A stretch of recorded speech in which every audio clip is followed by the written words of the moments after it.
Mana shu videoni bitta ko'ring-da. Haqiqatdan insonni qo'li jur deb mana shuni aytsa kerak. Oddiygina eski bir kraska bochkadan juda qulay, juda bejirim stol tayyorladi.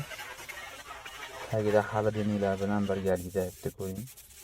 Buni har qanday joyga ishlasangiz bo'laveradigan. Masalan, ishxonangizga olib borib qo'yib, o'sha xolodilnigiga muz bilan suv qo'yib qo'yib, xohlasangiz toqqa olib chiqib ketib, xohlasangiz balig'ovchi akalarimiz balig'ov olib chiqib ketsa ham bo'ladigan. Juda bejirim, juda ixcham stol bo'ldi. Haqiqatdan stol yoqqan bo'lsa bitta like bosib qo'yasizlar.